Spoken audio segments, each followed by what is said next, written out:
All right. Good evening. Good evening, everyone. Good evening, Wendy. Good to see you. Pearl, I see you're here. Little Season Fellowship. Donuts in the house. We have Trey's Dojo. Lucas Williams, and of course, the whole crew is here. Goodness gracious. You guys are amazing. I look forward to these live streams every time I open my phone and I see a notification or anything like that, and I'm like, oh, who's going live right now? And I'm hoping it's somebody I care to listen to, not somebody feeding me a bunch of mess, just a bunch of junk. Hope you guys can hear me pretty good. I had a little issue this past weekend where I dumped a glass of water trying to clean and move stuff around and kind of wiped out my computer. So hopefully everything goes pretty good with it. It just keeps working and doing its thing, and hopefully I don't put too much stress on it. Right now I've got my background turned off, so it's just regular background now. So there's the reason for that. But other than that, welcome back, guys. I know I haven't been on in the past week because I was on call and I didn't want to take any chances. I didn't want to risk giving the enemy tools to work with when it comes to trying to talk and explain and go over these unique discoveries that people are seeming to be coming into when it comes to the little season and what's going on with our deception and this global world great deception that somehow gotten over all of us. I don't think any one of us are too naive to not admit that we've been deceived, and we've been deceived on a massive level. I mean, it's unreal, really, how crazy big this whole charade really is. When it comes to everything we know, we rely on the experts to tell us what's what. More importantly, we do that because we're lazy. And I say that with love, because if at the end of the day, we're putting the weight of discovery on the shoulders of other people. And sometimes we put the weight of that discovery on the wrong shoulders. And I'm not going to sit here and say that I know everything or that everything I say is the absolute truth. It's the truth as best as I can explain it and the best I can interpret it. And that's the best I can give you and say to that. But there are people in this world, man, there are some crazy, ridiculous people in this world that have schemed and schemed and schemed and have been scheming for years. I like to turn my Revelation or Bible Gateway audio on sometimes and just listen to that dude talk as I'm doing other things.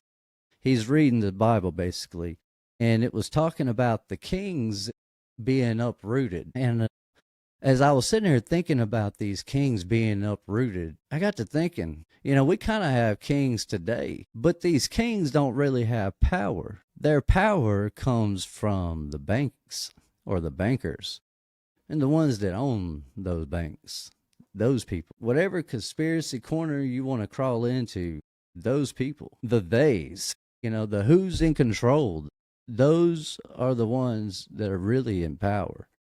And I'm sitting here thinking about this as I'm listening to it. I'm thinking, I could see how there could be people with negative agendas present while even the kings are being removed from their positions of power and authority. When it comes to trying to figure out how and why there would have been people with satanic, I guess, agendas or negative or self-fulfilling agendas even during the millennial kingdom.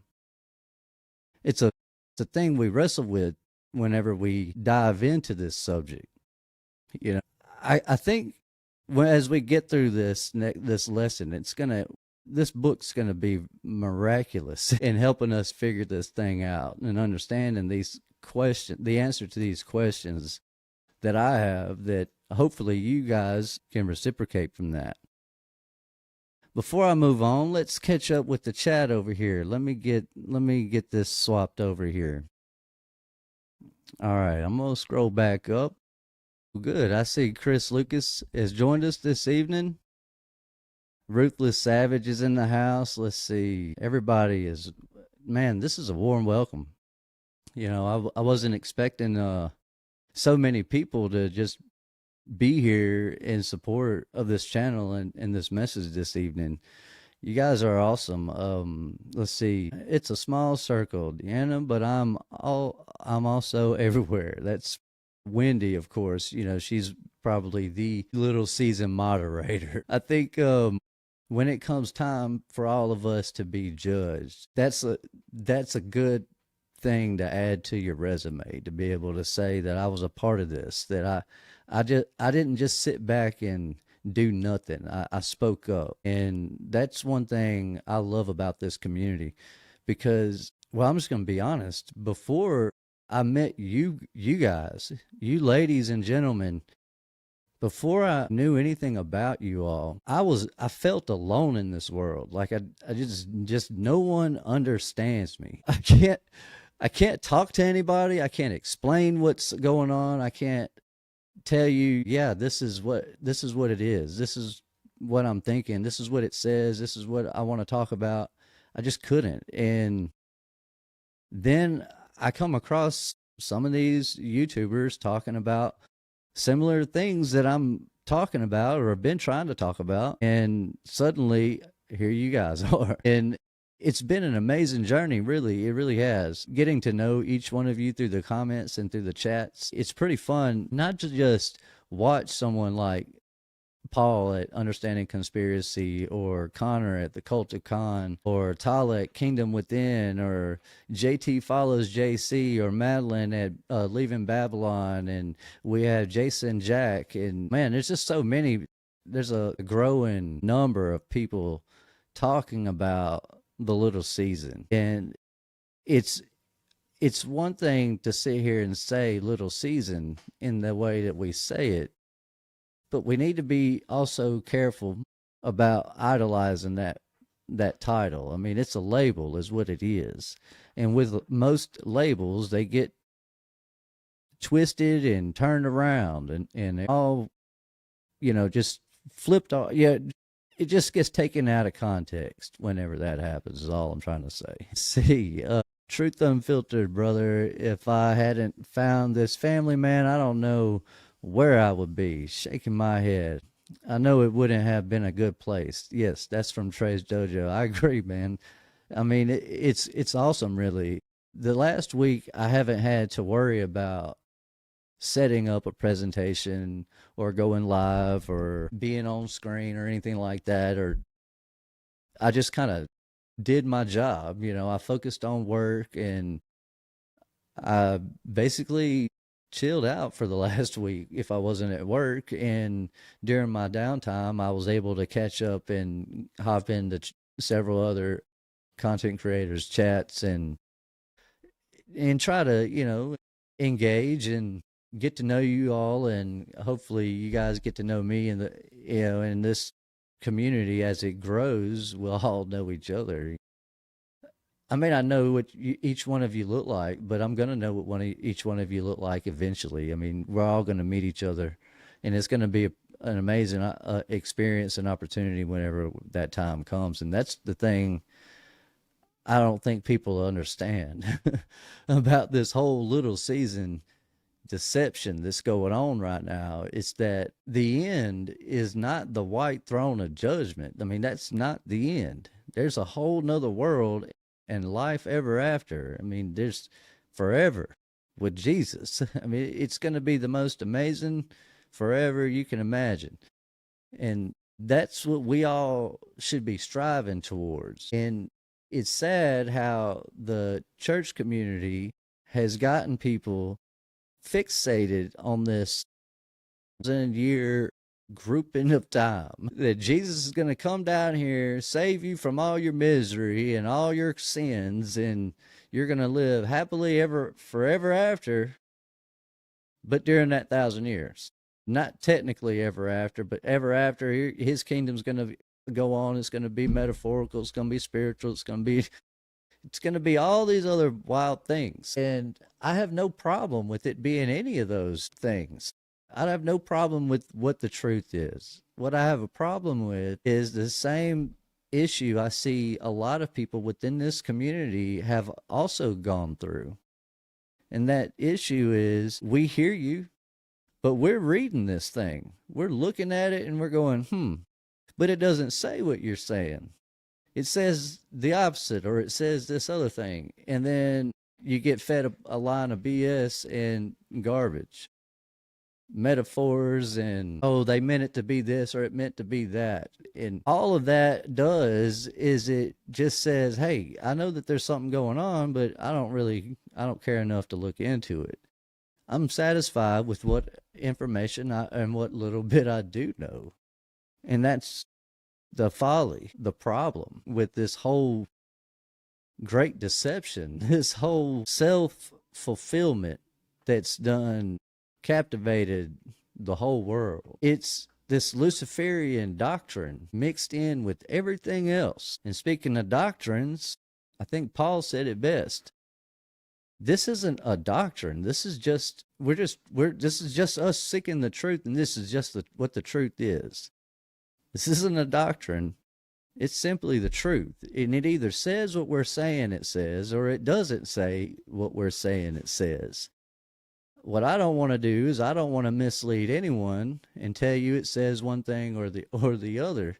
I'm going to say, I'm going to read it, and we're going to go over it, and then that's how we're going to figure out what does it really say. And a lot of times when we get to parts in it that don't make sense, that are kind of confusing, if we just barrel on through it and just keep reading, it usually tells us exactly what we need to know about it. In the last episode, we ended with a few verses in 16, and I want to start back over with chapter 16 and kind of move forward from there so we don't get sidetracked from where we were. But those that are new to this channel, new to this series and these episodes, I guess, welcome, guys. Man, it's a blessing. I've seen a lot of people have I say a lot, it's a lot to me. A lot of people have subscribed and have joined our ranks over here in the last week. So that's pretty good. And it's really all thanks to you guys. If it weren't for you guys being here right now, that's you, Donut, Pearl, Karen, and Preston. I see one peculiar person, Deanna. All right, Deanna, interesting. Ain't buying it. Ain't buying it's here as well. You guys, all of you, Wendy, all of you guys in this community are why this channel even exists. But as I've said before, my main goal with all of this is to be able to reach those who have no understanding of what we're talking about. How did we get to this point? What suddenly changed that made us go, we should question literally everything. The seminary, especially the seminary. I believe a lot of this began with the seminary, and I throw a lot of emphasis on education and how we should stray away from education quite often. But if I'm being clear, I really believe that the church had a lot more involvement in this before education, but they kind of go hand in hand. It's still a matter of being taught. It's what they were taught that led to what we're being taught. And all of that comes from these people in this book that we've overlooked so many years of our lives, many of us, and have just kind of, like I said, just expected that guy on Sunday at the pulpit there to tell you what this book says and tell you what it means. But if you've been, for those that have been here, you know that all the way up to chapter 16 here, it's been one terrible thing after another. Boom, boom, boom, boom, boom. And some of it hadn't happened, and some of it was a vision of past events or events to be had. And then it's going to become more current, more present. It's slowly building that up to where John is no longer in the spirit and he's now in the body, and he's seeing these things, he's witnessing these things with his eyes. And so, yeah, anyways, but the point of that, before I get off into this scripture here, is that the last few episodes, what we wanted to make clear in this understanding is that when it comes to this little season, the tribulation having already happened is a blessing. That is a huge, huge, I mean, y'all don't understand how big a blessing that is. The events that those people experienced, the trials of tribulation, were the worst events in all of worse than the flood. I mean, yeah, the flood killed everybody, but at least that was a quick end. I mean, that ended rather quickly. This went on for years. And these events were devastating. They were terrible. And we learned, like in chapter 16, verse 1, where it says, "And I heard a great voice out of the temple saying to the seven angels, Go your ways and pour out the vials of the wrath of God upon the earth. And the first went and poured out his vial upon the earth. And there fell a noisome and grievous sore upon the men which had the mark of the beast, and upon them which worshipped his image." All those that accepted the mark of the beast, they got grievous sores. It was a plague. So it was a very uncomfortable experience. Just that alone would have been uncomfortable. For a lot of people, that would have been the end of their world. But there would have been people that would have managed and probably survived through that. And that's where this second angel comes in. And it says, "This angel poured out his vial upon the sea, and it became as the blood of a dead man.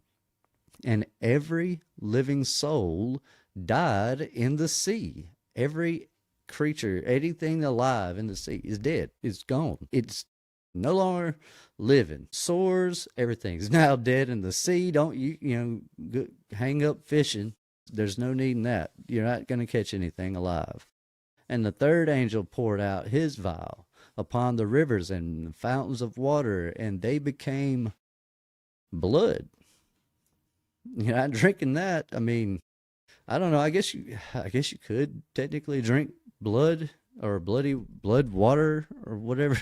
I don't know. I probably wouldn't do that. But there you go. Now you don't have no food or water, and now that's gone.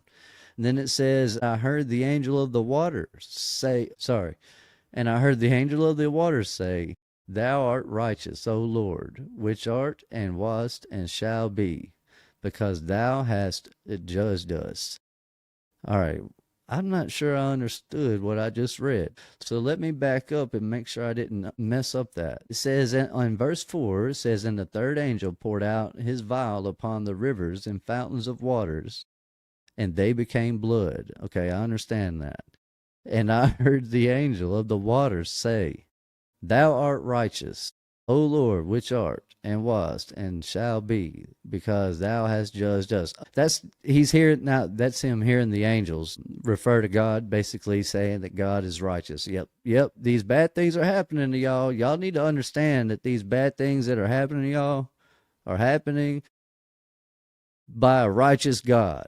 So you are the problem, not God. These people down here are causing their own misery, basically. It's basically what I get, what I take from that. Then it says in verse 6, "For they have shed the blood of saints and prophets, and thou hast given them blood to drink, for they are worthy."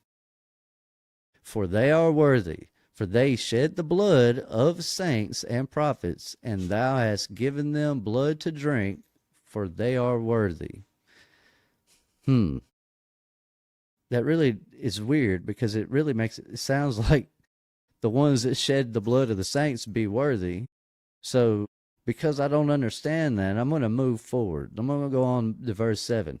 Let's see if it corrects our understanding. It says, "And I heard another out of the altar say, Even so, Lord God Almighty, true and righteous are thy judgments."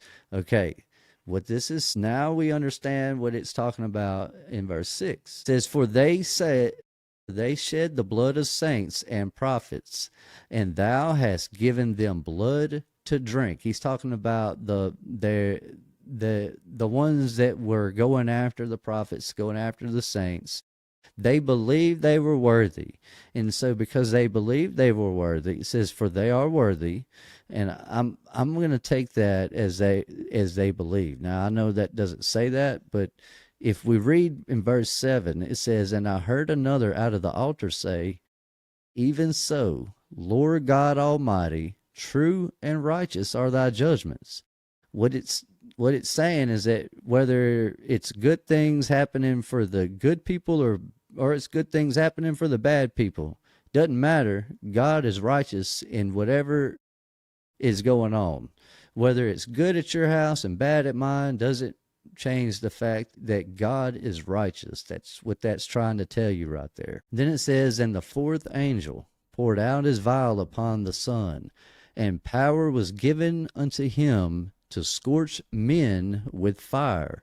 This is him just talking about when it's the future event that happens when it's basically so hot outside, you just can't go outside. People are literally bunkered down in their homes. They're not going outside, is what this is talking about. That it's another event that's gonna happen, and I think it happens in the next chapter. But the point of that is what this is doing so far is just building you up to understanding that, like where it talks about the good. I mean, that's a bad thing for the prophets and the saints to be killed, right? That's not a good thing for their blood to be shed. However, for the people that would want to shed their blood, that's a good thing for them. So they enjoy that. I mean, they're happy. They're winning. And so that's what it's saying. So all it's saying is that whether you're over here on this side or they're over there on that side, everything is happening exactly the way God has designed it to happen. It's not going to happen any other way. It doesn't change that you make the choice within your own lives to be whatever character within this whole thing that he has going on with understanding as far as why do bad things happen. I guess that's really all that boils down to, is simply answering the big questions that we've always had for so many years, and without really properly understanding why we're being told and reading these things, we sometimes miss out on those little lessons that would have made our lives less painful had we just had these little lessons explained to us a little bit more clearer when we were learning and growing. And it's kind of, I guess that's why all this is important to me, because I have young people that depend on me, and they're called my sons, and I love them to death, and I want the best for them, but I want what's best for them to be better than what was best for me. The only way for them to achieve that is to be righteous fruit, and so I need to produce righteous fruit. So I'm gonna do my best by trying to explain things, not only to you guys, but the way that I'm explaining it, but also in this way for my sons, for my future generations, and hopefully they can come across this and say, oh, that's what my old man was talking about, or that's what old Papa was talking about. Can't believe that's if we have that much more time, and God willing, and pray we do have that much more time. At least I'd love to be a grandfather. On the other side of that, though, this could all culminate and come to an end next year, and it wouldn't bother me any more then, it happening then, than it would bother me it happening 15, 20, 30, 50 more years from now. When it happens, when God decides to judge us, shouldn't matter to anybody. If your walk is righteous, if you are following Jesus and you are trying to walk the talk, then I don't think you should have to worry. The white throne of judgment, any of that, you shouldn't be worried about any of that. And because all that's for the people that are the naysayers. That's for the ones that, even with this information, even with these opportunities, still reject the truth. That's the ones that need to worry. That's all your naysayers. That's your rises of the community. That's your, I don't know who that girl was that Paul and JT were kind of going over the other night, breaking her video down. But all of those people that kind of look into the little season for an hour or two and then reject it completely, those are the same. Those people are the ones that have awakened a little. They understand a thing or two now, but this community, not ours, obviously, but their community apparently has somehow influenced them in a way that now they've become victims of their own idolatry. You know, they now know a thing or two, but not from you, because who are you? And who am I? And what are y'all talking about? What are y'all? This is definitely, I've never heard this, at least for the ones that say they're flat earthers now. They can say they've had plenty of years to look into. They were probably rejecting it for 15 years and now finally decided to accept it. It's the same principle. These people get caught up in this world, this YouTube world. And yes, it's nice having subscribers because you guys make the community what it is. You guys make the content. I mean, regardless of what I say, I wouldn't be saying it and talking about it if you guys weren't listening. Obviously, we talk about the things that we like to talk about. We like to listen and go over and discuss. I wanted to be able to meet all of you and talk to everybody and and hear everybody's perspective and what everybody has to say and what they get them to these. We got a big community that's about to be the biggest. Now, when you think about all these different doctrines and denominations, Paul was right. If y'all haven't seen his videos on his channel, Understanding Conspiracy, he was right when he was talking about that, how, I don't know, it's like the rest of the community, or not the community, the rest of the world, they look at it like, how dare you question the church when it's okay to question literally everything. I don't know. It doesn't make sense to me. If you're going to question one thing, why not question all of it? And what's wrong with questioning all of it? But some people don't like it. I mean, they don't tell me something new. I'm fixated in my own little bubble here and I like it. Don't change it for me. And that's, I don't know, that doesn't make sense to me. I don't get it, but that's just the way it is. That boy is out. He is snoring. So if you guys hear that big boy snoring back there, I apologize. Brother John Fry, see you joined us. Welcome, brother. Man, speaking of 0 degree, it's supposed to get freezing here in the next day or so. So we'll see how that works out. That may actually be better because it gets hot in here, and this computer keeps trying to overheat on me.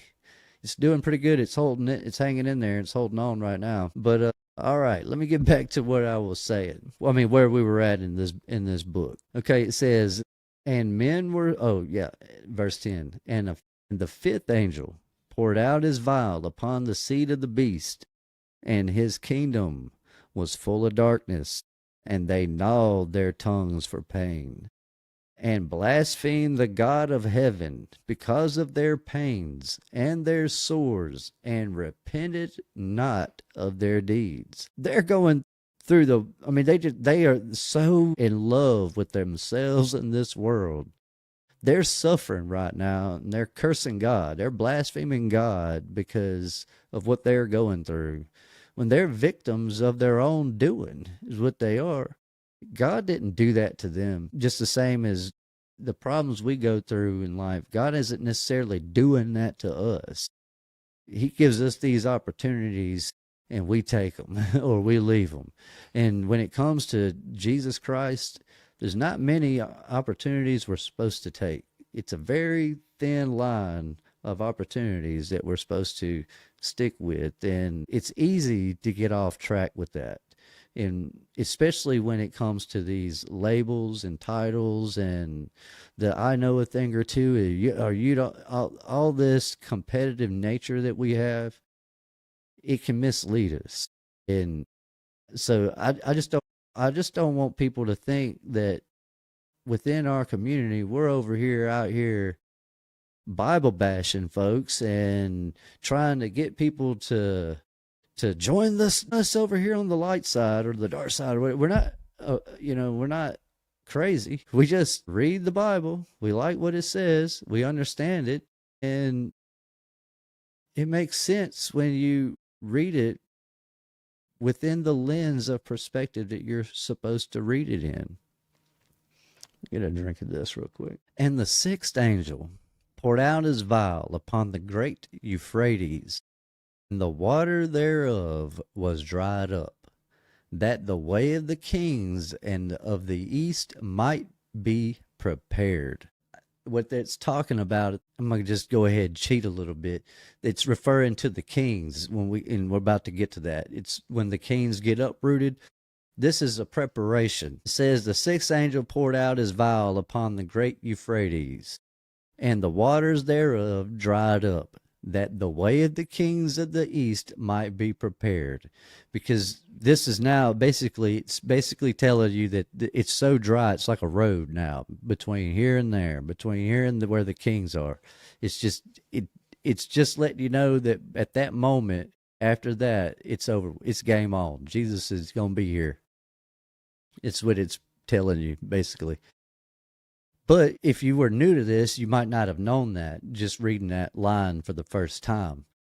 When you move on, that's what I was saying earlier, how when you read this thing and sometimes it doesn't make sense, just hang in there, keep reading, and it usually clarifies, or at least it gives you enough understanding for it to make some sense. So you can at least make heads or tails of what it's talking about. And it says, and the sixth angel poured out his vial upon the great Euphrates, and the water thereof was dried up, that the way of the kings of the east might be prepared. And I saw 3 unclean spirits like frogs come out of the mouth of the dragon, and out of the mouth of the beast, and out of the mouth of the false. This is Jesus talking right here in verse 15.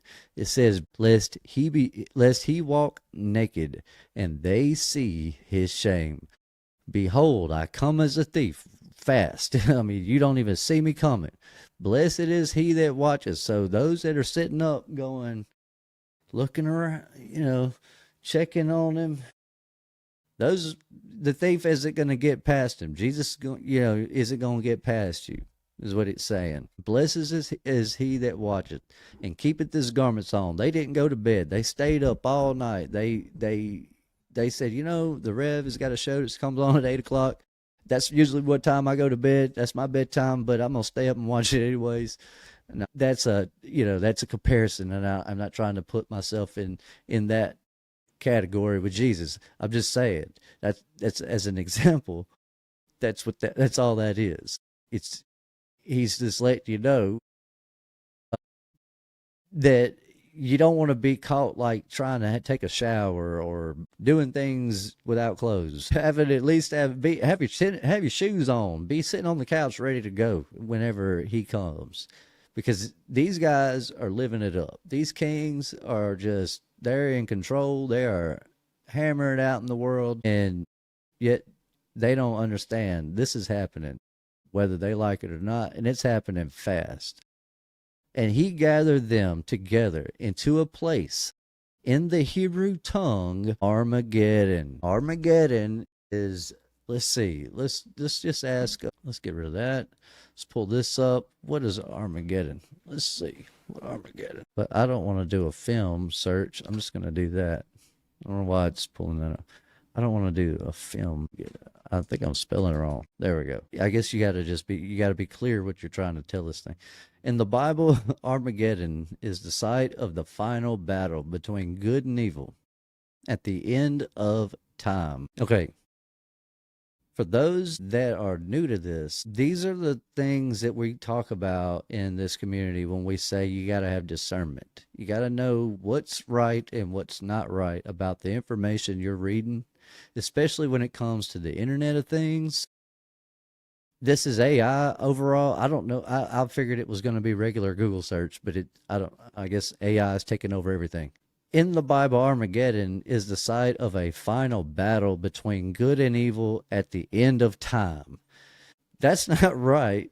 But with that would make you think that that this is all going to happen at the end. I mean, it would make you think that we're not that we're in a it. I guess they could use that to make you believe you're in a different part of time than you really are.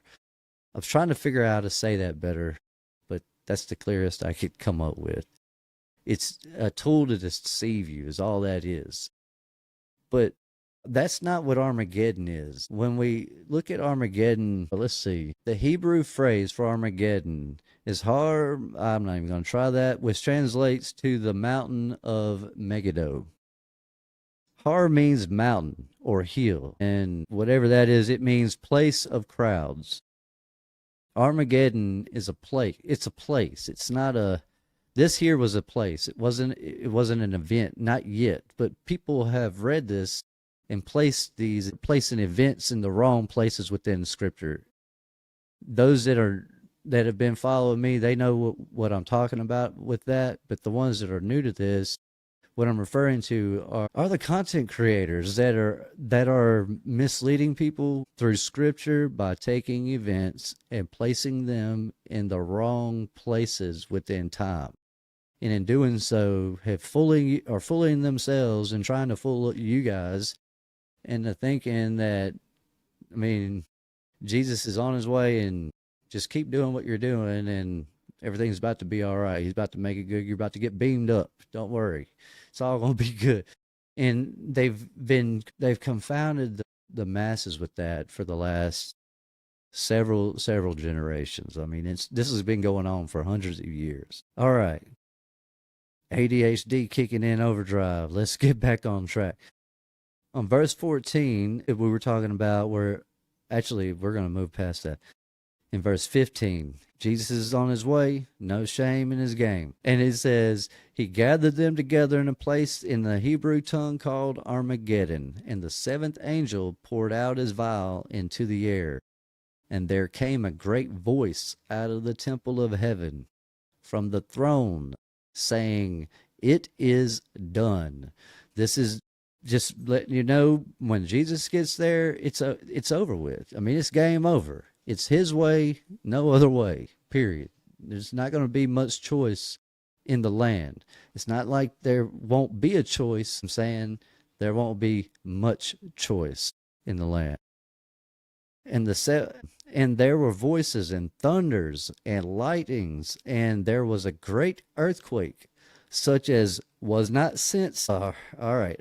In my head, I had it saying, I was reading it the way I talk normally.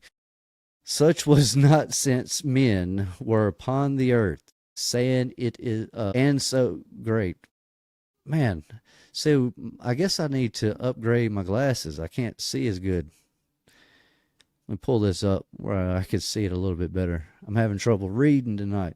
Everything's moved around a little bit. I've kind of gotten things shifted back a little ways from me. All right.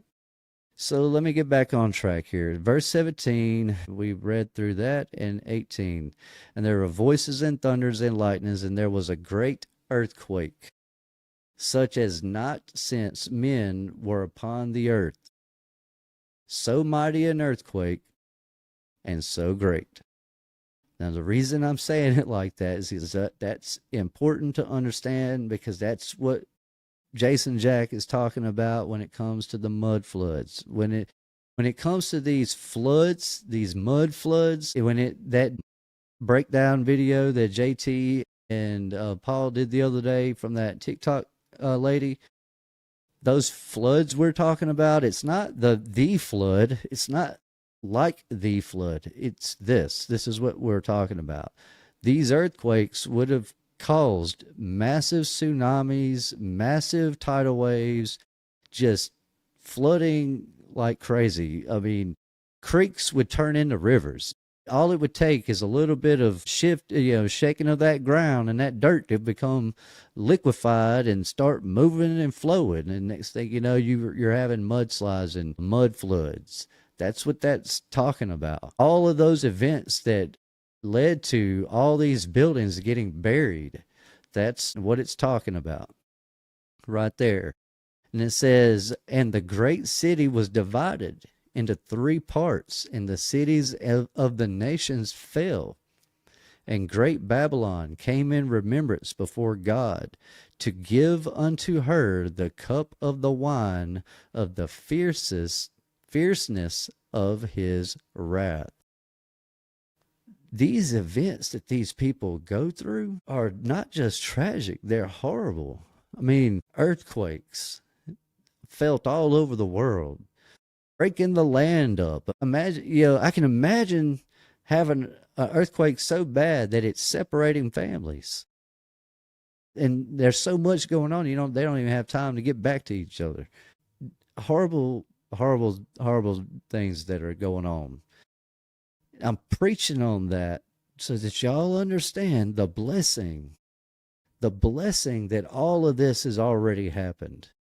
The fact that we don't have to deal with this, it's just a blessing. It is probably the best gift God could have gave any of us undeserving people, is to not have to deal with and go through all these horrendous and tragic events. It says, and every island fled away, and the mountains were not found, and there fell upon men great hail out of heaven, every stone about the weight of a talent, and men blasphemed God because of the plagues of hail, for the plague thereof was exceedingly great. Now these hailstones, what they're talking about, they would have been like, you would have died if you got hit in the head with one of these. That's how big these that's what a talent, that's what they're explaining. That's what they're telling you a talent is. And then it says every island fled away and the mountains were not found. Now, I thought about this for a while because we have mountains. But then I thought about it some more. The only reason I call these mountains is because of my educators who taught me and told me that they are mountains. And if I'm questioning everything, maybe I should question what we're calling mountains. I'm saying that it's possible that that what we have as far as these little mountains are probably in scale small compared to the real mountains. I don't know. I'm just saying that would be a rabbit hole that you would fall victim to. That's not an important event necessarily that we need to cling to, which is what a lot of people will do. They'll look at that and say, well, there's still mountains. Well, there could be. But the truth is, these events in this time, in our time, they have nothing to do with each other. Whether there are mountains today and there used to be mountains or there's not none of that's important. What's important, though, is that we understand why it's talking about this. In verse 21, it says, and there fell upon men a great hail out of heaven, and every stone about the weight of a talent. And these men blaspheme God. I mean, they can't go outside without getting killed by hail, and they still can't repent. Every bad thing could happen, and they will still not repent. That's the problem with that group of people. You don't want to be a part of that group of people, but more importantly, that don't really even resemble our most asleep folks out there, the most left, weird, I don't know how to say this politically correct, but the most unbothered people, I guess, the most unbothered people with it. I don't know. It's hard to understand people. I think that's all I was going with that. All right, let me catch back up with chat here before I get too far off here. Spirit Church Ministry says, while visiting Rome, the littles find the Italian littles are under the oppression of a still existing Roman Empire. Dinky is mistaken for a great gladiator and uses it to challenge a little emperor. I think that's a response. So let me go back up. All right. If I go back up too far, that's a lot. You guys have been talking. This is awesome. I got a lot of conversation to go back and read. Well, all right. Let's see. In Hebrew, Wendy says in Hebrew, pictograph. Hey, Alf Ref, spiritual man. Resh mind, heart is the spiritual authority of the mind. I would have to go back and read to catch back up with you guys. All right, so let me just go back to this. Actually, I think I'm out of order here. Change that to live. My chat stopped working. They are probably just melted structures in cities. All right, one peculiar person, Deanna says, yes, Rev, we don't have to endure all that. Although the spiritual battle we are fighting, I believe, is more intense. Now, that's a profound statement right there. And I don't know if I can argue with that. That does make sense to me, because I can see where you're going with that. Our physical bodies are really nothing. I mean, it's just a vessel. What's important is our spirit and our soul, what makes us who we are. And so, yeah, I feel you there. Yeah, all right, I get you. She says, and we don't have to endure all that, although the spiritual battle we are fighting, I believe, is more intense. It's battle of the mind, Armageddon. The translation. I see what you're saying. Oh yeah, you're talking about the translation spirit. All right. I think that's what you're saying. It's what the pictograph. Okay, yeah. All right. Now I'm following you. It says that, and Karen Ann Preston says the old devil doesn't want us to say nothing here. Yes.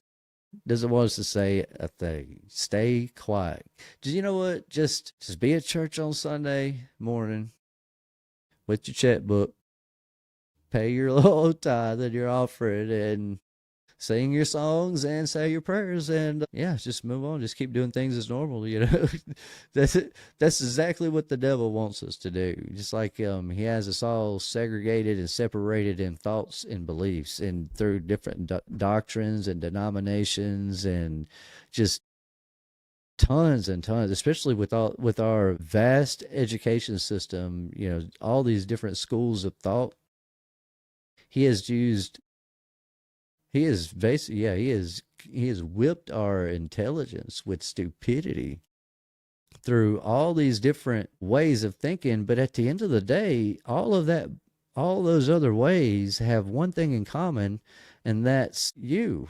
You are the center of all of those other thoughts. And I don't want to have to be careful with this, but you are special. You are important. That doesn't necessarily mean you're the most special or you're any more special than anyone else. But saying that doesn't take away from the fact that you are special. So yeah, we are special, but at the end of it, we're not in this truth community because we needed to be the center of the truth. We're in this truth community because we're trying to find the center of this truth. And as far as I can tell, Jesus is the center of this truth.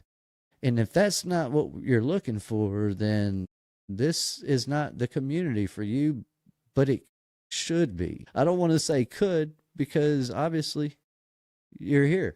And if you're not, this is where you need to be, not just in my channel. I'm talking about active within the discussion of Jesus in the Little Season, Jesus in the Millennial Kingdom, Jesus and his kingdom come. However you want to say it, just Jesus. If you're not searching for the truth, man, you're not searching for the right things.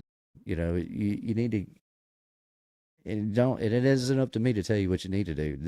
Let this book be your guide. At the end of the day, you can be angry with God all you want, I guess, but it's not advisable. In chapter 17, verse 1, it says, and there came one of the 7 angels, which had the 7 vials, and talked with me, saying unto me, come hither. I will show unto thee the judgment of the great whore that sitteth upon many waters, with whom the kings of the earth have committed fornication, and the inhabitants of the earth have made drunk with the wine of her fornication. It's saying he's like, hey, come here, let me show you. This is what's fixing to happen. He's going to show it to him, and he's going to see this. John is going to see these things happening. So he's letting him know what he's showing them, but he's showing them their crimes. This is what they're guilty of. These are their sins. And it says, so he carried me away in the spirit into the wilderness, and I saw a woman sit upon a scarlet colored beast, full of the names of blasphemy, having 7 heads and 10 horns.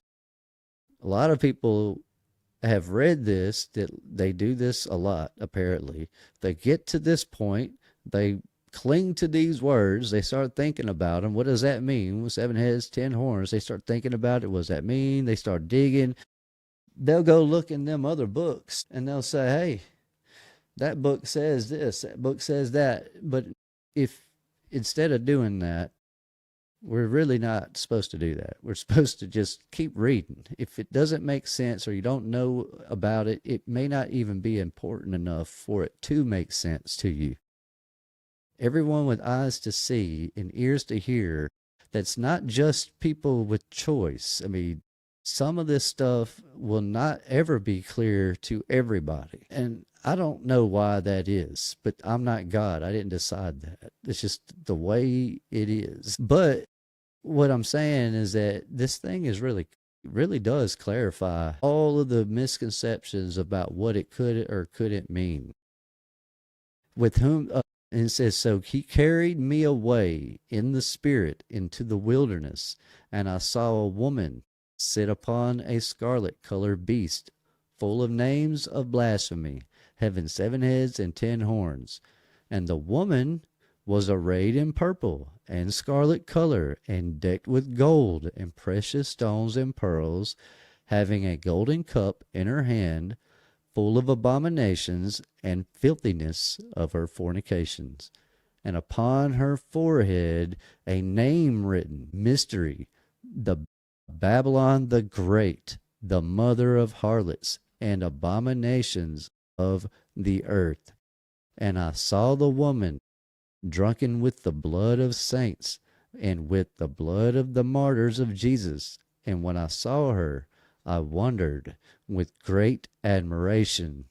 And the angel said unto me, wherefore didst thou marvel? He's asking him, what's the big deal? Like, why are you looking at it like that? Why are you marveling after this?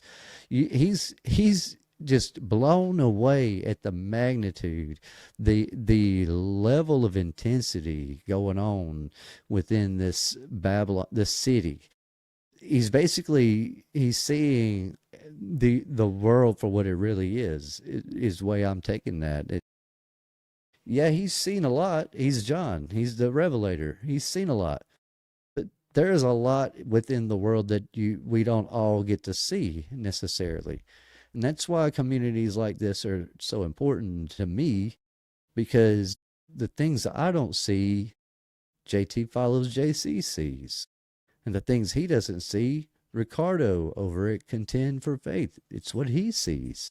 And when he doesn't see something, Jason Jack, he's going to see it. I promise you, Jason Jack's going to see something that you didn't see. That's just, that's all that, that's how if I'm looking at this through his lens, that's how I would be seeing that. It's all I'm trying to point out there. Whoa, what a blessing. All right, so the cult of con, we got Con Man in the house. Says, sorry I'm late. I was having a power nap. God bless you all. I probably should have sent you a text, but I didn't want to seem too... I didn't want to be like, hey, man, I'm going live. Come hang out.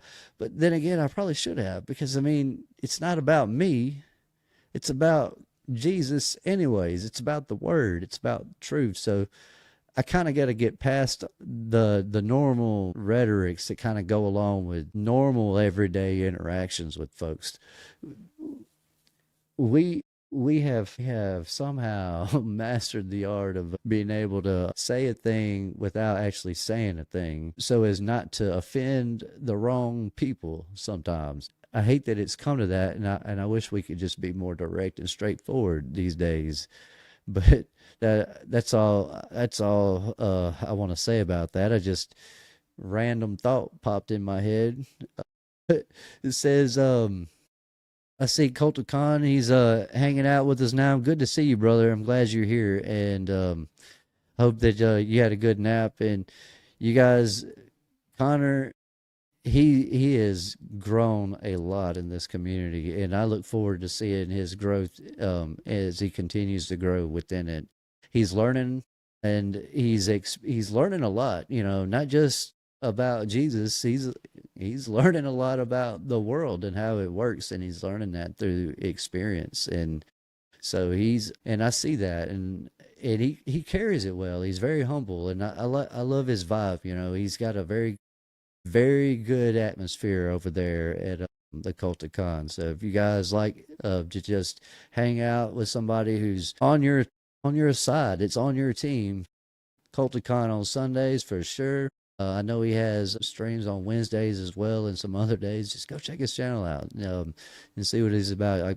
I'm pretty sure you'll like it if you haven't been there yet.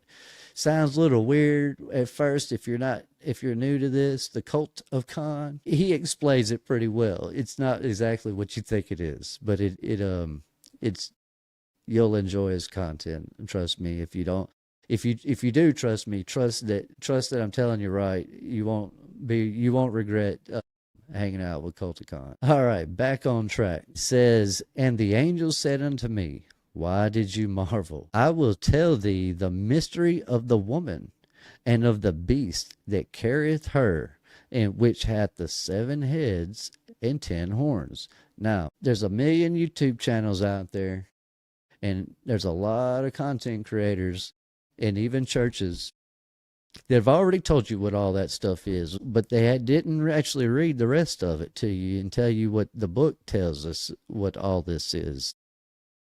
And I just find that interesting how that's the problem. That's what led to all of this, is that people see these words. Oh, those words right there, they stand out. Let me fixate on that right there. Let's get stuck right there and stick with that. And it's the same thing that's happened with the church in Revelation chapter 13. They just, the heck with the other 9 chapters that come after chapter 13. All right. Oh, man. Jenny Murphy, Tartarian Prepper, is with us, I see. And Joffrey as well. I hope I didn't miss anybody else.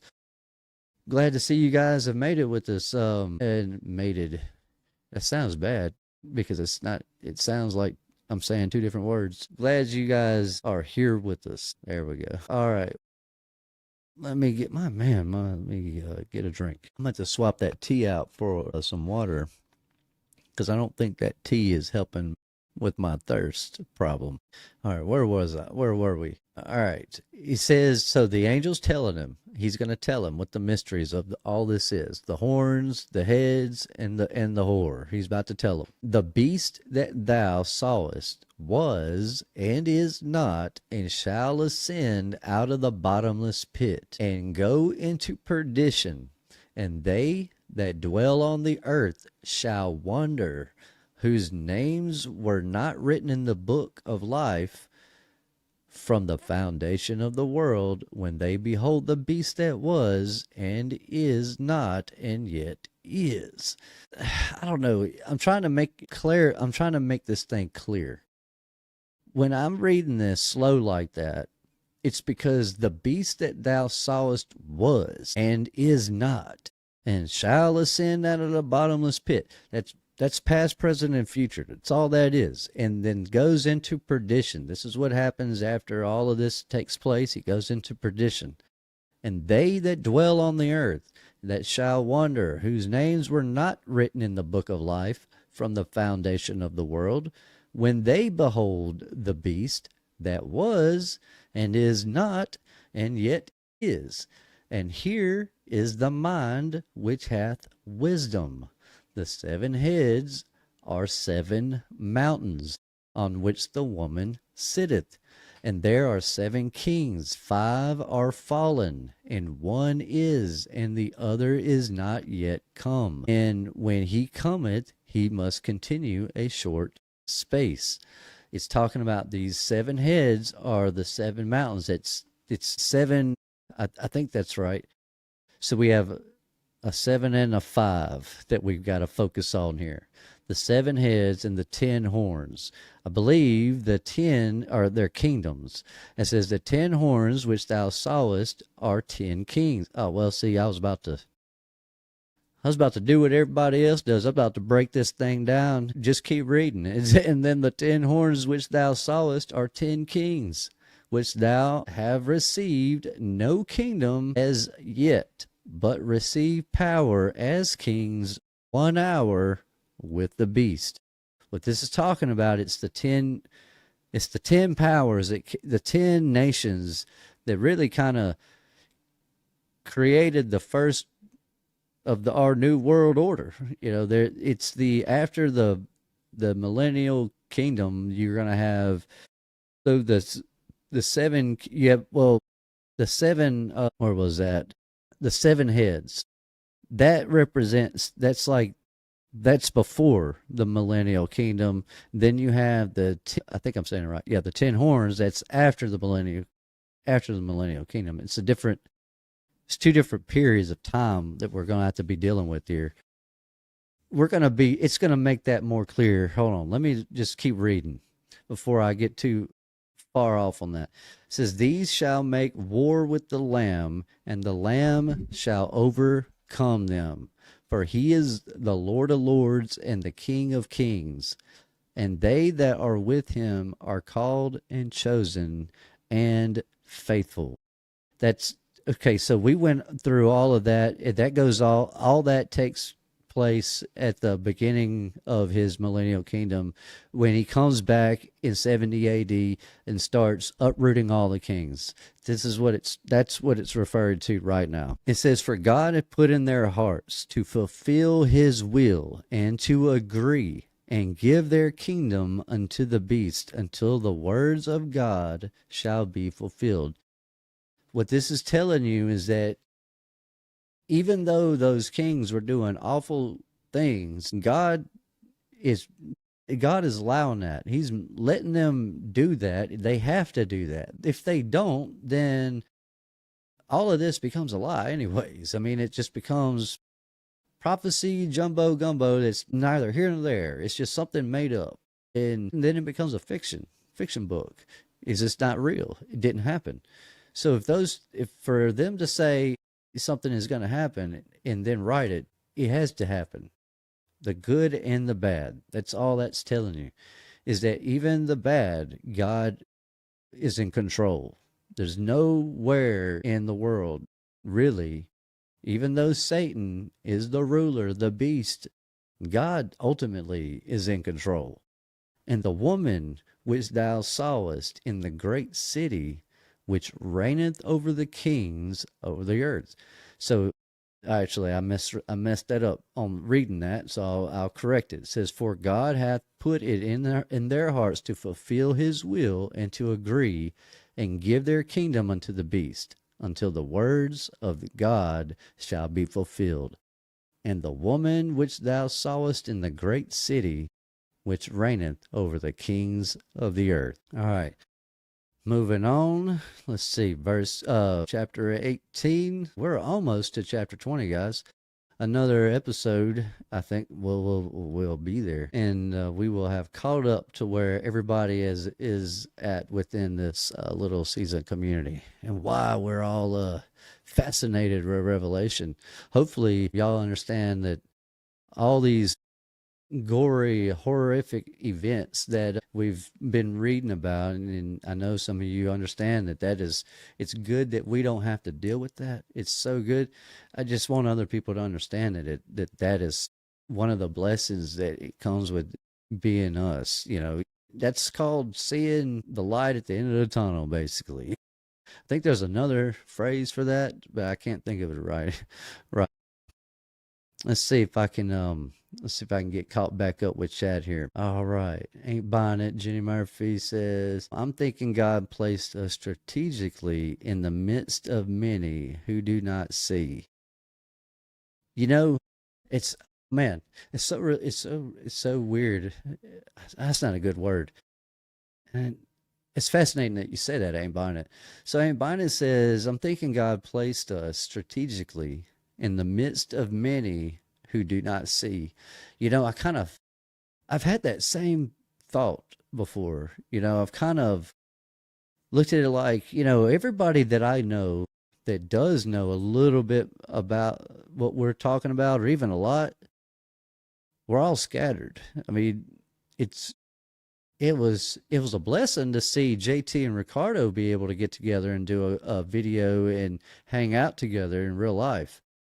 But for the most part, yeah, it does seem that way. It just seems like you've got millions of people all over the world, and just there's just little random dots of truthers here and there, just scattered throughout here and there. So yeah, I've kind of had that same thought before. Ain't buying it, and so I kind of feel where you're coming from with that. Parables make a lot more sense now. Speaking in them, I mean. That's from Joffrey. And then Deanna says, yes, Sunday service was good. I think it was, oh, ain't buying it talking about. She says, I think it was a Pangea then. Earthquakes happened and separated the earth into continents and torched a third of the earth. Yeah, exactly. So if you guys want me to do more on that, we can. But once I complete this Revelation series, before we jump into another series, I'll kind of go over that some more. But yeah, you're right. That is what happened. For those that are new to this, the world is comprised of several continents and oceans and seas, but it wasn't always that way. They were together, but not exactly the way they tell us. Kinda and kinda not. This is one of those things that we're going to have to talk about some more and kind of go over it and hash out. But I'm of the belief that Pangea, as we're taught, the actual landmass of it is still there somewhere, and we're not there at all. We're a totally different group of lands, but our group of lands were together and have separated. So they did separate, but when they were together, they weren't probably the same lands as the Pangea. I just think there was just two big bodies of land. All I'm saying is I think there's more land out there. But whether there's more land or not, it's not a thing that it's a rabbit hole that many truthers and conspiracy people end up going into. The only issue with those type of rabbit holes is that it can help you with your understandings when it comes to the Bible, but it's not necessary. Just in the same way, it wasn't necessary to put in the Bible how Cain ended up creating a city. Where did all those people, a lot of people have speculated that there were other people outside of Adam and Eve, and I don't buy that. I think that things that are not in the Bible are not in there, not because there's no knowledge of them, because it's not necessary. At the end of the day, if all of this is going to be destroyed and God's going to create a new world for all of us, then it really doesn't matter what was or what it used to be or what it is now. None of this really matters, except that we understand who made this, who gave us this time, who gave us this opportunity, and we understand the sacrifices that come with that free gift, that gift of life, that gift of opportunity, and that sacrifice being Jesus dying for our sins. And that's one thing that we agree with every other Christian community. So out of all the different denominations and thoughts of belief or whatever, we're on the same team. We're preparing for two different ends. Some of us are prepared, or not us, but some people are preparing for 1,000 years. And some of us are preparing for eternity. It's really the only difference. But at the end of the day, I think in our hearts is what truly matters, because a lot of our downfall and the lack of a lot of our knowledge comes from having been taught the wrong things for so many generations, and that's none of our fault. It's our fault once we're made aware of it and we continue to play along with it. And that's the one thing that most people, just in general, have a problem with, and that's staying focused on what's right and what's wrong versus what's right to me and what's wrong to me. What's wrong to me and what's right to me is not the same as it would be to you, possibly, but that's not necessarily, that really doesn't matter. What matters is what is right and what is wrong. And it's the same way with Scripture, and it's the same way with everything else in this world when it comes to trying to figure things out. At least that's how I've always viewed it. Let's see, Deanna says, it has been amazing. Even if they are the only two, it was so worth looking a little wackadoo. I think I missed something. Let's go back. All right. Okay, so let's start right here. Very close friend of mine, 10 years plus, has started looking into the Little Season theory because she saw the light that has come into my life since I found the truth. And my roommate believed as soon as I laid it all out for her. I haven't met many people who were receptive, but the Lord prepares the hearts. You know, that's amazing you said it. As a plumber, I get to meet people, and I don't get to necessarily talk about everything I believe with every customer I have. Obviously, you don't want to offend people.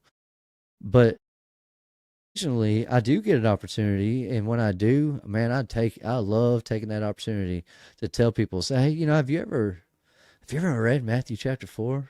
I mean chapter 24, and just see what they say, and then see where that leads. And usually, a lot of people are receptive to this that I've found, but it's the ones that have maintained the habit of going to church, the tradition of going to the traditional church regularly. Those are the ones that tend to be, I get the most pushback from when it comes to the Little Season. But that's cool that your friends and your roommate are receptive to it, Deanna. At least you have people that are close to you, you can talk to. A lot of us don't have that, which I can't say that for myself anymore, because as it turns out, God is now starting to bring others into my life. I just ran into a good old friend of mine. I haven't seen him in a long time. I just seen him the other day, and I look forward to hanging out with him. And I'm actually going to see if I can't get him in here on a podcast with me. I think that would be fun. You guys would enjoy talking with him or listening to him tell his little story. It's just a blessing. It's like, I don't know. We know you can pray and ask for anything, but I don't know. There's certain things I just don't ask for. Like, I don't ask to be rich. I just ask for understanding. I just ask for what I need, and it seems like he gives it to me. And if I feel like I need company, he provides me with that company. But a lot of times, I don't have to worry about that because, well, I mean, I can get on here and I can hang out with you guys if I want company, but it doesn't matter. If I don't have company, it's because God needs me to do something else. And at least that's where I try to focus my thoughts. It's like, okay, what do I need to do right now? I can't get on live. I'm not on the computer. I'm not at nobody's house. I don't have anything to do. What do I need to do with my time? And if I can't think of anything, I'll just sit back and open a book and start reading, see, and try to learn something. Or I might play video games, which I don't have any games right now. I'm going to have to find one. All right. So I kind of strayed a little bit there, actually. I was just kind of got, see, that's what happens. Every time I read you guys' comments, I get lost in what you're talking about. So I don't want to get too lost in this discussion. I want to make it through chapter 18 at least tonight. Carrying on and moving forward, verse 1, chapter 18. And after these things, I saw another angel come down from heaven, having great power, and the earth was lighted with his glory. Now, before, John was taken to a great wilderness in the spirit, and he was shown everything. Well, now he's not in the spirit anymore. Because now he says, after these things, that's after. He says, so after where he was, not he no longer in the spirit. It says after. It says, after these things, I saw another angel come down from heaven, having great power, and the earth was lighted with his glory. This angel was so glorious that you probably, whether it was daylight or not, it didn't matter where you were, and this thing is bright. And it says, and he cried mightily with a strong voice, saying, Babylon the Great is fallen, is fallen. There we go with that is fallen, is fallen. That's just letting you know, grammatically, that's two different places, realistically. Now, there's a lot of speculation on this. I tend to agree with Jason Jack. I believe that is Rome and the Mystery Babylon is what I believe that is. It says, the Babylon the Great is fallen, and is become the habitation of devils, and hold of every foul spirit, and a cage of every unclean and hateful bird. Backing up what I was just talking about, the great is fallen. Regardless of what I believe about that, if you wanted to avoid the possibilities of what that could be and just kind of stick with what it says, you could look at this as it's telling you is fallen, is a spiritual fall, and then a physical fall. It's saying that they became corrupt, which is them falling spiritually, and then from that they the nations get destroyed, and they go through tribulation, and everything's just wiped out. It's gone. And so you could look at that is fallen as it's both the physical and spiritual, but in the same breath, you would say Rome and Mystery Babylon symbolize the same concept. It's not anything that we need to focus too much on. It's just to let you know the severity of this. And then it says, for all the nations have drunk the wine of wrath of her fornications, and the kings of the earth have committed fornication with her, and the merchants of the earth are waxed rich through the abundance of her delicacies. So this is Elon Musk, for a lack of better words. This is your Donald Trumps. This is your Bilderberg groups. This is your Rothschilds. This is your Carnegies. This is your wealthy people. It's all the businessmen. It's everybody who has benefited from the sin in this world.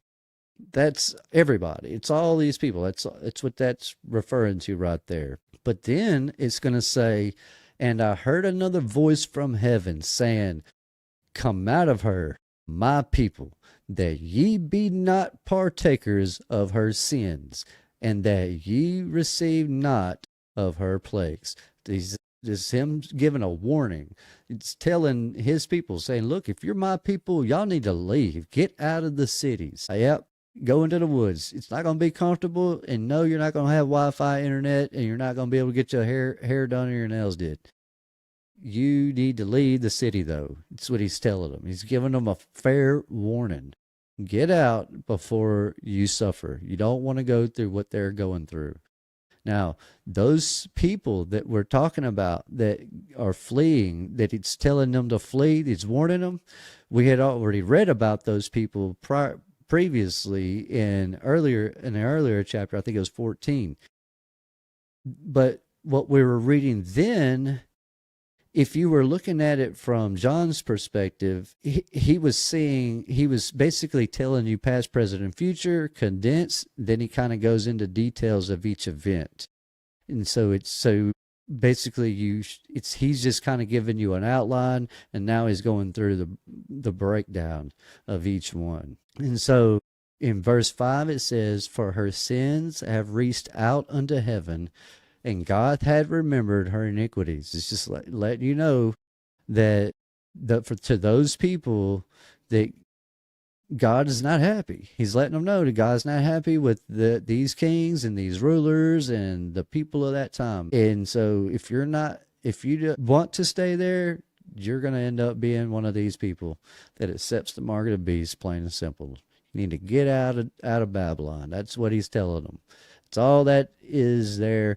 But this would be happening. I'm going to say as John is standing there watching this unfold. But it would be the same as if it were happening today and you were watching it. You're sitting at your home seeing all this go down, but you're not really seeing. I mean, you're kind of seeing it, but you're seeing it from your one little tiny home or little place on earth. And so he's seeing all this, but we're reading it as if it's happening like this. Like the minute we read it, it's happened, and then now we're done reading it. It's no longer. That's not how these things work. This would have been an event that would have been dragging out over a period of days, if not months or years.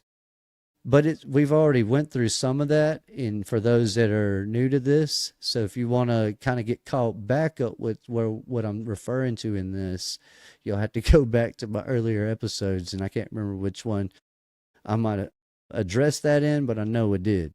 But regardless of that, for those that aren't new to this and that are here now hanging out, this is what I'm referring to in that.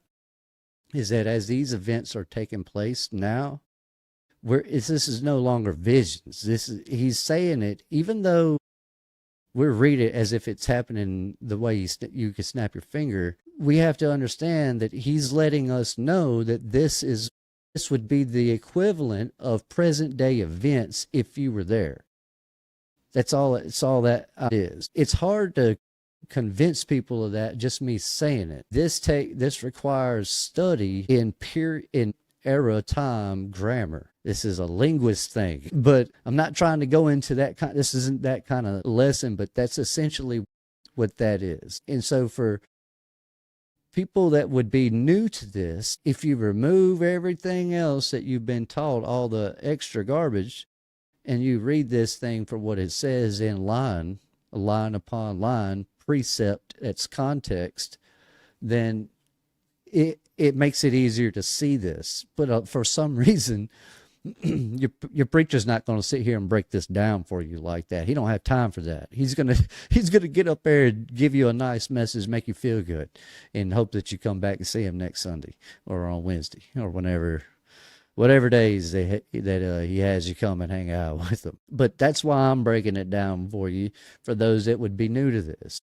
And so, like I said, I'm also reading it like this and explaining it like this because this is kind of how, well, this is the way I was raised by my daddy as far as understanding anything. You just got to, look at it from the simplest. It either says this or it don't say that. That way you can't ever be confused, So moving on, it says, reward her even as she rewarded you, and double unto her double according to her works. In the cup which she hath filled, fill to her double. Reward her even as she rewarded you, and double unto her double according to her works. In the cup which she had filled to her double. And this is talking about, for her sins have reached into the heavens, and God hath remembered her iniquities. He's saying that reward her even as she rewarded you. So if this is going to be hard for a lot of people to understand without removing the self from this. Reward her even as she rewarded you. All right, so if I'm rich, and let's say I have $1 billion, and I earn that $1 billion by getting you to buy a product from me. But let's say the product I'm selling is, I don't have a lot of hair up here. So let's just say the product I'm selling is hair growth. It's a hair growth product. You buy my product. I'm a billionaire, and now you don't have any hair. All your hair is gone. You don't even have eyebrows or eyelashes. Essentially, I sold you a product promising you one thing. It gave you something else. Reward her even as she rewarded you. On one hand, people would argue and say, it don't matter because I'm a billionaire. So what if you hate me? So what if you don't like me? You bought the product. I got the money. I'm a billionaire. reward her even as she rewarded you. For her sins have reached unto the heaven. What I'm trying to tell you here is what that is explaining to you, or what that's telling you, is that even though some people in the world may have wealth and status and opportunity, and they're treated like idols, celebrities of sorts, it doesn't that they're everything that what led them to what they have are the sins and against each other people. It's hurt the way that they, in other words, they could not gain what they had without committing atrocities to other people. It's like if I want to sell something to you guys for $10, but I need people to build the thing for me, and the thing that I'm building costs me now $12 to build. I can't still sell it to you for $10. I would lose money. So maybe I will send my business, I'll send my warehouse overseas. Now it's in China and it costs me 30 cents, and I can sell it to you for $10. I'm now taking advantage of this group of people because they don't have the same rules, the same leadership, the same understandings as our people. That's all that's trying to say, and I hope that makes sense to you guys. And if it doesn't, I apologize. But that's all that's telling you. For her sins have reached out unto heaven, and God hath remembered her iniquities. Reward her even as she rewarded you, and double for her according to her work. So everything that propelled her is going to be everything she did to others, it's going to be done to her. It's the same thing with everyone else and that's around. Everybody that has made their wealth off the backs and torment of others, or deception, or any of that, that's all that's talking about right there. I have to clarify that and break that up like that because of doctrines, man. I mean, it is what it is. All these doctrines come from one or two of these lines in any of these books. Like Baptist is based off of these lines. Methodist is based off of these lines. And it's silly. And we shouldn't do that. But that's what happens when we're not taught how to read this correctly. That's not our fault. That's the ones that came before us. It's their fault. All right, let's see. Moving on. How much she hath glorified herself and lived deliciously, so much torment and sorrow give her. For she saith in her heart, I sit a queen, and am no widow, and shall see no sorrow. Therefore shall her plagues come in one day, death and mourning and famine, and she shall be utterly burned with fire, for strong is the Lord God who judgeth her. See, that just told you everything I just said. So I didn't have to tell you. I didn't have to, go ahead and just tell you how I perceived that, because we could have just kept reading and it would have just told us everything I just said. Just they condense it. It's short version. It's a 7th grade reading level. It's all that is. Therefore, and the kings of the earth who have committed fornication and live deliciously with her shall bewail her and lament for her when they shall see the smoke of her burning, standing afar off for the fear of her torment, saying, Alas, alas, that great city Babylon, that mighty city, for in 1 hour is thy judgment come. In 1 hour, all this takes place, is what that's telling you. Like, quickly. This is it's no longer going to be drawn out. Your time is up. It's over just like that. When Jesus shows up like a thief in the night, it's over with. It's game over. He is now in charge. There's no more let's debate about. It's not going to be a political debate. There's not going to be a race to see who's going to be. Are we voting for Jesus? Or are we voting for Satan? No. Jesus. He's in charge. And that's all that's telling you again for the second time. And remember, this book repeats itself. Every time something needs to be made important, you're gonna see it multiple times. It doesn't mean it's happened multiple times. That's just letting you know it's important. It's why some things are important and some things aren't. It's now mentioned this again, that is basically letting you know that when Jesus comes, he comes quickly. It says the merchandise of gold and silver and precious stone and of pearls and fine linen and purple and silk and scarlet and all thine wood and all manner of vessels of ivory, all manner of vessels of most precious wood and of brass, iron, and marble, cinnamon, odors, ointments, frankincense, wine, oil, flour, wheat, beasts, sheep, horses, chariots, slaves, and souls of men. Everything is affected. Everything on earth, anything alive, anything you can imagine, if it exists, it's affected by what's going on. That's what that's letting you know right there. It's just bringing all of it, letting you know everything. And the fruits that thy soul lusted after are departed from thee, and all things which were dainty and goodly are departed from thee, and thou shalt find them no more at all. And the fruits that thy soul lusted after are departed from thee, and all the things that were dainty and goodly are departed no more at all.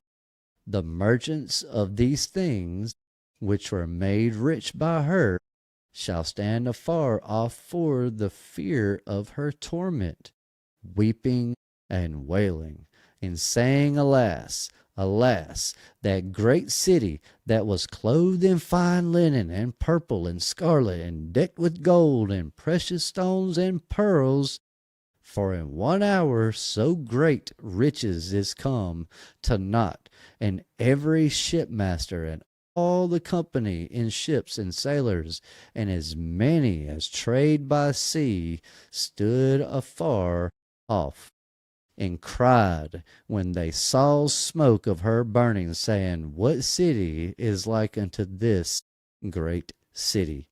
This city, Babylon, is on fire. It's burning. It's California. It's what's going on in California, except it's not wildfire. The whole city is burning. This is a common theme, though.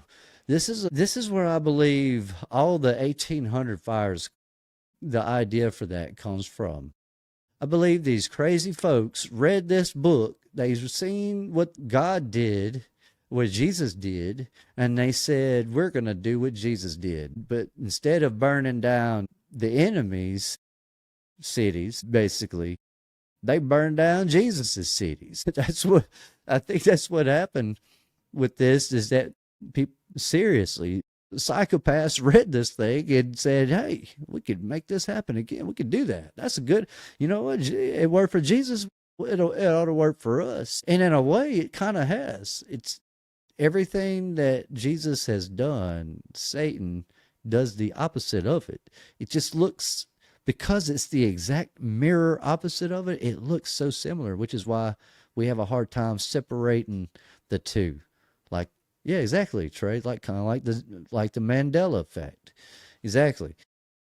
Says, Ain't Bonnet says, Thus saith the Lord God, Woe to the women that sew pillars to all armholes and make handkerchiefs come upon heads, and every stature to hunt souls will ye hunt thee. Hunt the souls of my people, and will ye save the souls alive that come unto you. We live in the inversion of good. All right, let's see. Oh, that's Ezekiel 13:18, and say, Thus saith the Lord God, Woe to the woman that sew pillows to all armholes, and makes kerchiefs upon the head of every statue, and hunt souls. Will ye hunt the souls of thy people, and will ye save the souls alive that come unto you? Okay, so Brian is quoting from Ezekiel, and he's just another reference to basically what we're talking about. as far as where we were reading right here, where it says, talking about and saying, alas, alas, great city was clothed in fine linen and purple and scarlet and decked with gold and precious stones and pearls. Earlier, where it was talking about the fornications and all the different things, and she's going to get rewarded, but all of her rewards are going to be everything that it costs to get those rewards. She's going to end up paying that cost eventually. Yeah, everybody does. We all pay for our sins. It's basically what that's telling us, and I think that's kind of what I'm getting from the chat there with that. But all right, so you guys, I'm going to get too far off with this, so I'm going to get back on track here. And it says, and they cast dust on their heads and cried, weeping and wailing, saying, alas, alas, that great city wherein were made rich all the headships in the sea by reason of her costliness. For in 1 hour is she made desolate. Rejoice over her, thou heaven, and ye holy apostles and prophets, for God hath avenged you on her. This is them saying that all the martyrs, everybody that was killed, they're sitting here going, they're crying. This is what it was referring to earlier, where it was talking about the people were crying about how they've been killed, and they're just waiting, like, come on, I mean, when are you going to avenge us? When is the end going to have? And he's saying to be patient, for the time is at hand, it's coming, to just be patient. That's what it's referring to right there, where it says, rejoice over her, thou heaven, and ye holy apostles and prophets, for God hath avenged you on her. That you is not you and me. He's avenged the martyred Christians. That's the ones that were killed for their service to Jesus. That's not you and me. But people will read that sometimes and see that word you, and they just assume, oh yeah, that's future events, must be me. They're talking about me. And that's one of our issues with truly understanding what this thing says, is learning that not all the yous in here are literally you or you, me and you. It's a different you. It's you, him, or them. And then it says in 21, and a mighty angel took up a stone like a great millstone and cast it into the sea, saying, thus with violence shall that great city Babylon be thrown down, and shall be found no more at all. The reason I feel like that is an important line to understand is because this explains why you can't find Babylon today. We find evidence of Pompeii. They found evidence of Nineveh even. They found evidence of all these different places. There's no evidence of Babylon because you're just not going to find it. There shall be found none, no more all. If we're going to take any of this literal, we should take all of it literal. And that's all I'm trying to point out with that. If we're going to take any of it literal, take all of it literal. And then literally it says, and thus with violence shall the great city Babylon be thrown down, and shall be found no more at all. Maybe that doesn't mean exactly what it says, but it's hard to say that if you're looking at this from a literal perspective. In verse 22, it says, and the voice of harpers and musicians, pipers, trumpeters, shall be heard no more at all in thee, and no craftsman of whatsoever craft he be shall be found any more in thee, and the sound of a millstone shall be heard no more at all in thee. And the light of a candle shall shine no more, and the voice of the bridegroom and the bride shall be heard no more. And thy merchants were the great men of the earth, for by their sorceries were all nations deceived. This is letting you know that this is telling you right here who all the players are, all the chess pieces. These are all your chess pieces. The voice of harpers. What are the voice of harpers? That's singers. It's musicians. It's artists, music artists. That's what that is. Musicians, pipers, it's trumpeters. All shall be heard no more at all in thee. Craftsmen, whatsoever. That's people who build these amazing houses, these $1 million mansions, and fancy, fancy things that you don't really need, but people want them and like them. Of whatsoever craft shall be found no more. In other words, it doesn't matter what job you have. If you're the DMV lady, the bus lady, the school lunch lady, whether you're a bulldozer driver, a professional bass fisherman, or you're the president of the United States, or you're down in Puerto Rico hanging out, it doesn't matter who you are. It's all that's telling you right there. That not as far as us goes, but in that day, it wouldn't have mattered who you were, your status, your wealth, your position, your authority, none of that. None of that mattered, because it will be heard no more at all in this city. It's gone. It's done for. Because all these people are the reason those people were deceived. No different than in today, where all people are deceived by that black mirror we call a TV and all the people behind that screen. They have deceived all of us. They don't do it all on purpose. Some of them do. Some of them are just doing their jobs. But regardless, they're all partakers in the sorceries that led to where we're at, where all nations were deceived. This is just letting you know that there's never been a time in human history where everybody was not deceived, except for the 1,000 years that Jesus reigns on earth.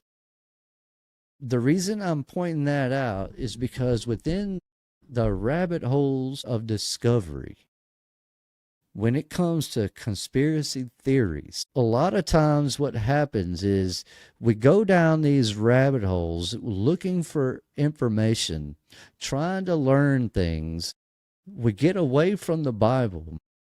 And when it's talking about for the merchants and the great men of the earth and all the sources and all the nations were deceived, it's letting you know that from the day that Adam left the garden all the way to Jesus, Satan has been in charge and has deceived everybody. And through these rabbit holes, you'll get a little bit of information here, a little bit of information here.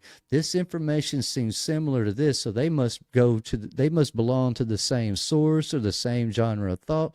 And what I'm pointing out is this information could come from 1 year. This information could come from a totally different era, like a totally different time period. What I'm saying is that even there was never a time the devil wasn't in charge and deceiving people until Jesus rules the earth for that 1,000 years. That's the only reason everything is so similar throughout. When you're looking into the millennial kingdom and you start looking into all these old buildings and all these old structures, you start seeing that. Okay, so finally finishing up here, it says, and in her was found the blood of prophets and of saints and of all that were slain upon the earth. All right, that's the end of chapter 18. And actually, I want to read this again. It says, and in her was found the blood of prophets and of the saints and all that were slain upon the earth. It's just telling you, right? All that's telling you is that within the city, you got all these evildoers, and then you got God's people that have suffered as a result. And now, it's just letting you know there is no separation. Like, some people didn't make it. Some of God's people didn't make it out. But vengeance they get their vengeance. God gets vengeance for them. All right. When we come back on Thursday this week, we'll pick back up with chapter 19, and we will continue this, and we will be in chapter 20. We'll get through 19 and we'll be at chapter 20.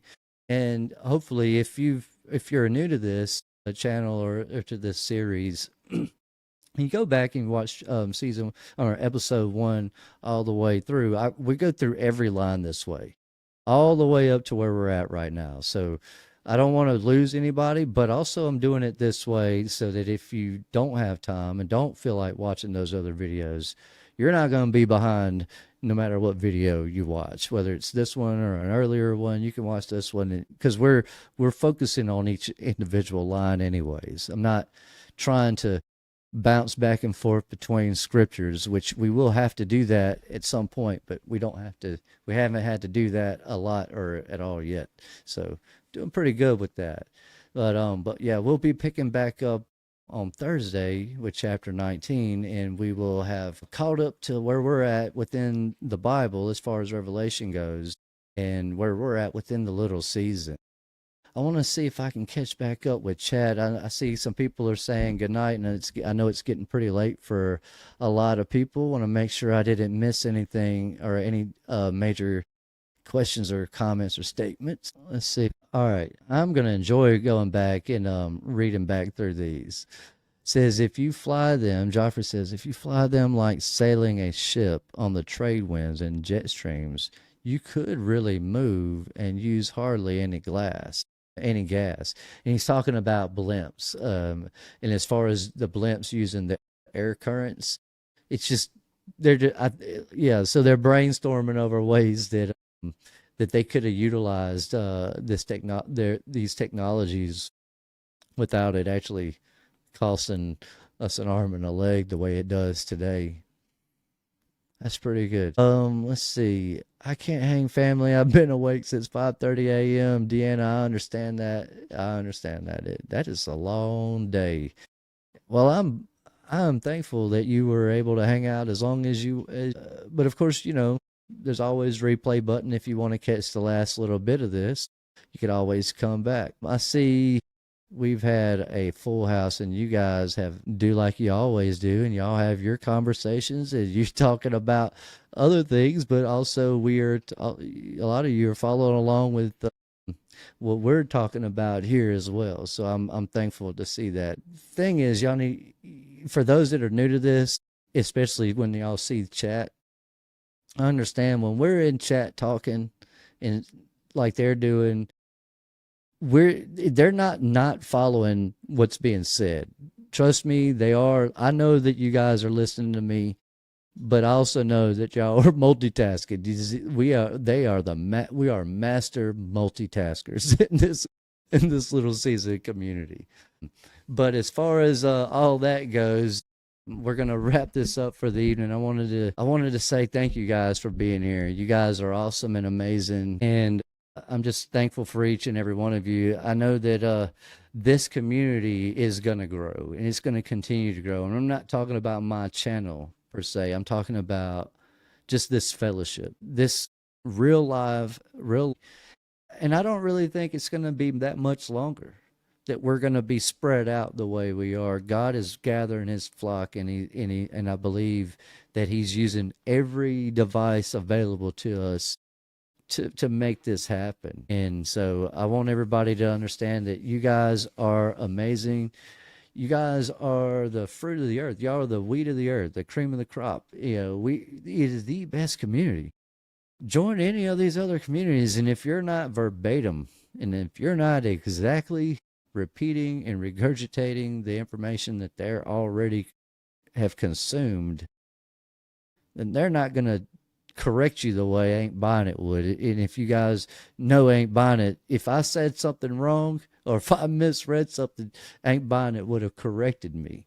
But it wouldn't have been out of hate, and it wouldn't have been out of anger or resentment. It would have just been, hey, brother, that's not right. It says this or it says that. And that's how we are with each other. And at least that's my experience.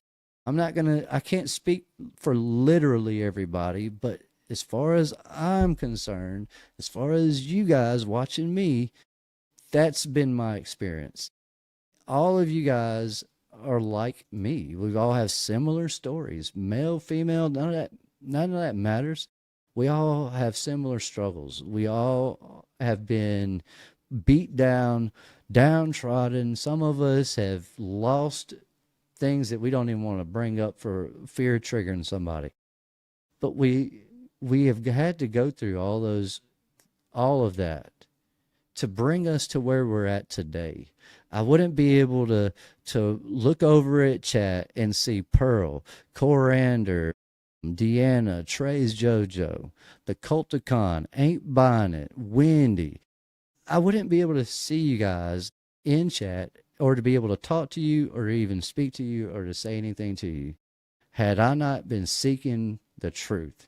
If I had just been doing anything else or anything that involved putting me at the center of things, I wouldn't be here. I wouldn't be here with you guys, and you wouldn't be here with me, because I would be somewhere else doing something else with a whole different group of people. And so that's why I know, that's why I can say the things I say about you guys in this community so confidently. Because when you really just sit down and think about it, it just makes sense. You guys are here because you're truth seekers first, Jesus followers, and that's the main goal with all of this, is getting people to understand the truth about Jesus, what he meant, what he was meant to do, what he means for you to do, and who we are and what our purpose is. Other than that, I wanted to bid you guys a farewell and a good evening. You guys have been an amazing audience. Amazing. I don't know. I wish there were other words that you guys haven't heard yet, and we could come up with those words to describe you guys, because I would love to be able to add that in there to that vocabulary. But that, just to let you guys know, you guys are amazing. I love each and every one of you. It's been a blessing to have you guys here, and I will see you Thursday, same time, 8 to 10.